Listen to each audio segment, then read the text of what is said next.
All right, so like imagine, right, imagine a world where the US dollar, it's not the king anymore, you know what I mean? Not the big cheese of currencies. Kind of wild to think about, but that future, it might be closer than we think.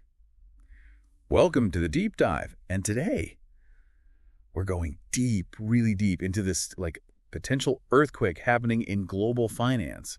Challenges to the US dollar. I mean, it's been on top for so long, right? But things are shifting. We've got some seriously interesting stuff to dig into today. Absolutely.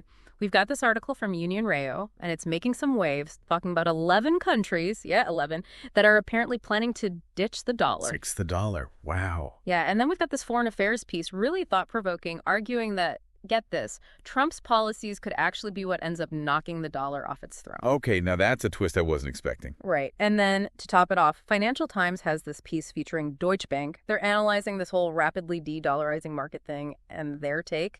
Kind of alarming, to be honest. So listeners, today's deep dive is all about moving past the headlines.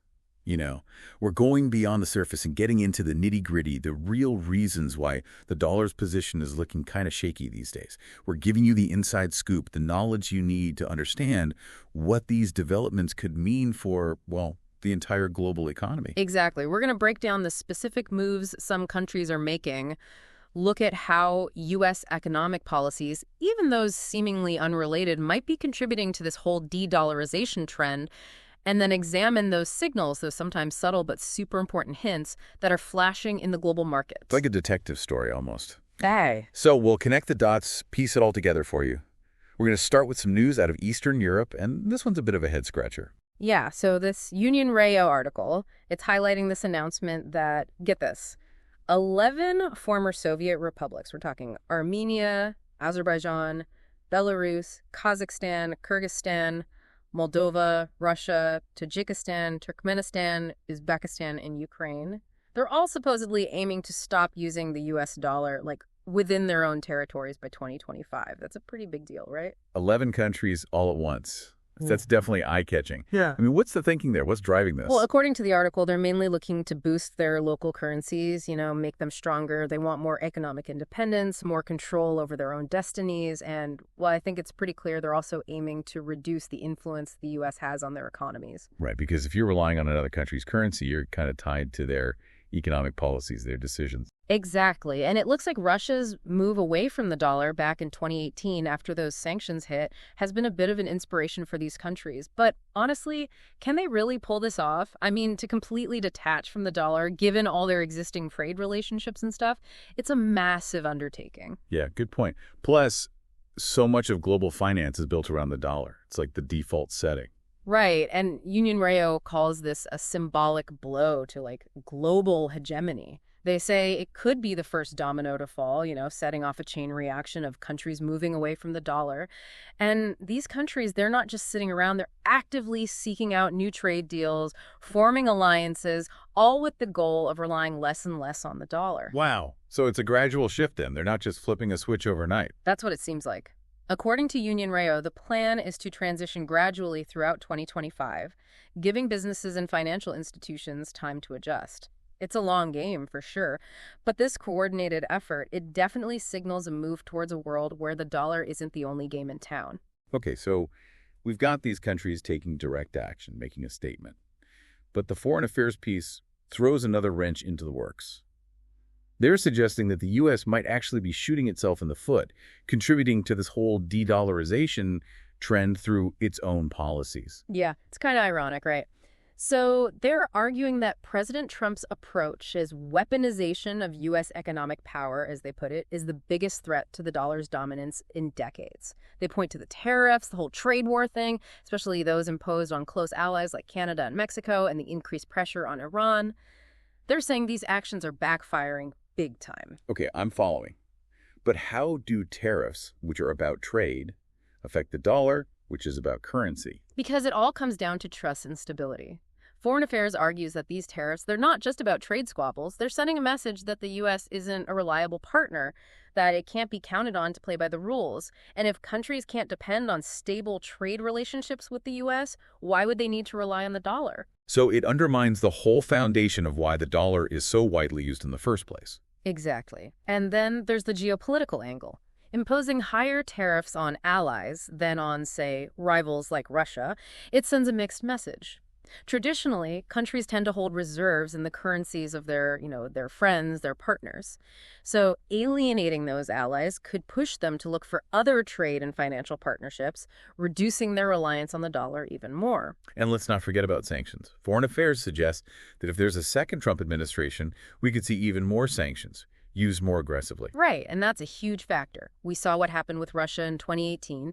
Sanctions force countries to find ways to work around the dollar to do business without it. And guess what?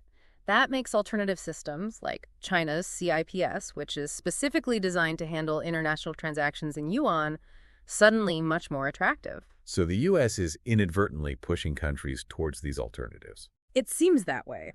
And then there's the rule of law, which we touched on earlier. The dollar's strength has always been tied to the perception that the U.S. legal system is fair, stable, predictable.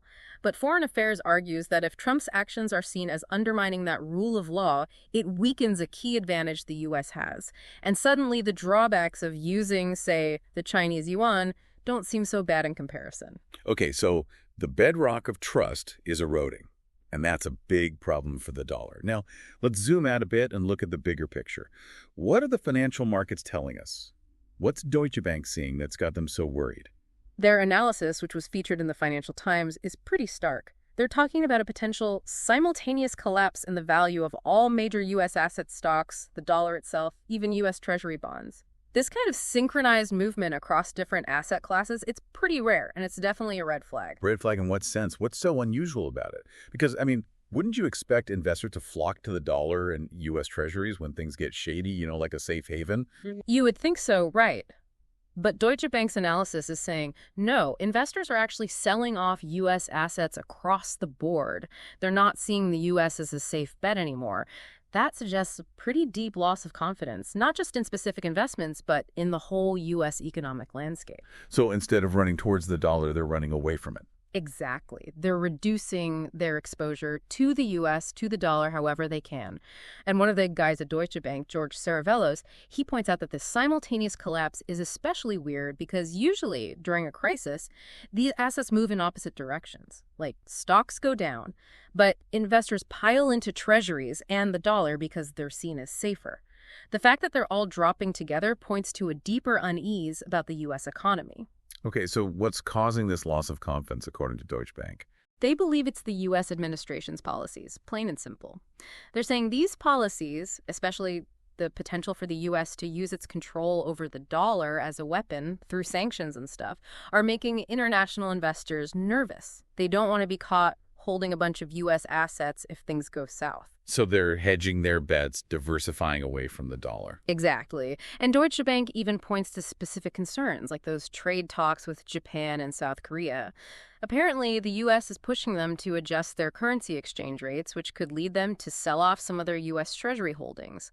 Japan, by the way, is the biggest holder of U.S. debt outside of the U.S. itself. So that could have a ripple effect, right? If one big holder starts selling, others might follow suit. Exactly. And if we bring China back into the picture, Deutsche Bank warns that with tariffs already high, the next phase of the economic rivalry between the U.S. and China could turn into a full-blown financial war. And a big part of that could involve China using its massive holdings of U.S. assets as leverage. That's a pretty scary thought. Yeah, not a scenario anyone wants to see. But let's step back for a second and look at the bigger picture. Despite all these challenges, the dollar has been the top dog for a long time.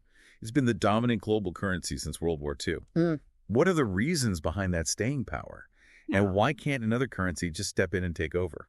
That's a really important point. The dollar's dominance isn't just about, historical momentum. It has some very real advantages. It's super liquid, meaning it's easy to buy and sell huge amounts of it. It's the main currency used in international trade, especially for crucial stuff like oil. It's been a pretty reliable store of value, meaning it holds its worth over time.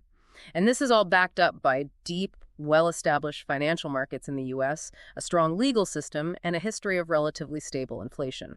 So it's got the whole package. What about the other contenders, though? We hear a lot about the yuan, the euro, even this idea of a BRICS currency. Why can't they replace the dollar? Each one has its own issues.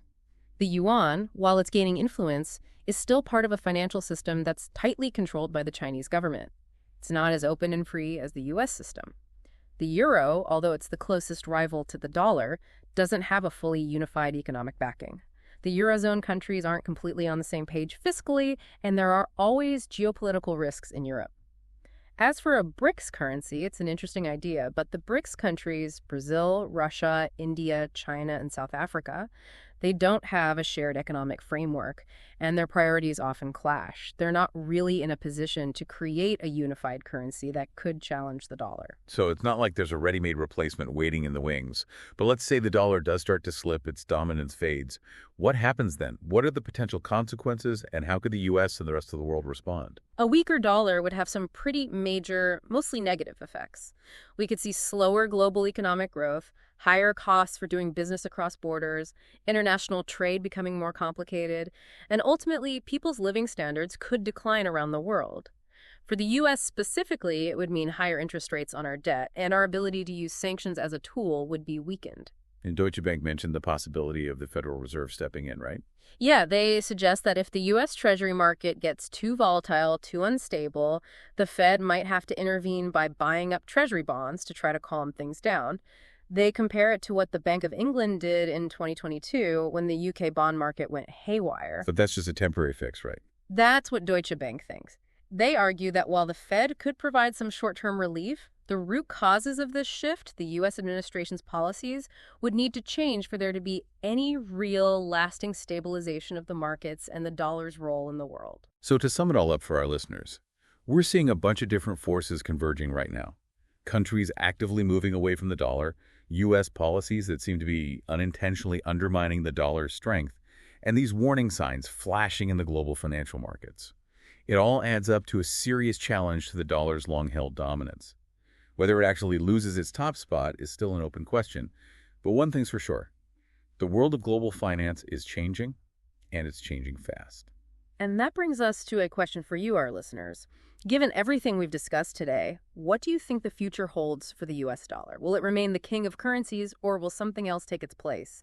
And maybe even more intriguing, what's the biggest wild card out there, the unexpected event that could completely change the game? There's a lot to think about, for sure. If you want to dive deeper into these topics, you could research the economies of those 11 CIS countries, track U.S. trade policy, or follow Deutsche Bank's analysis of global financial flows. This has been a fascinating and, honestly, a little unsettling look at a pivotal moment in global finance. Thanks for joining us on The Deep Dive.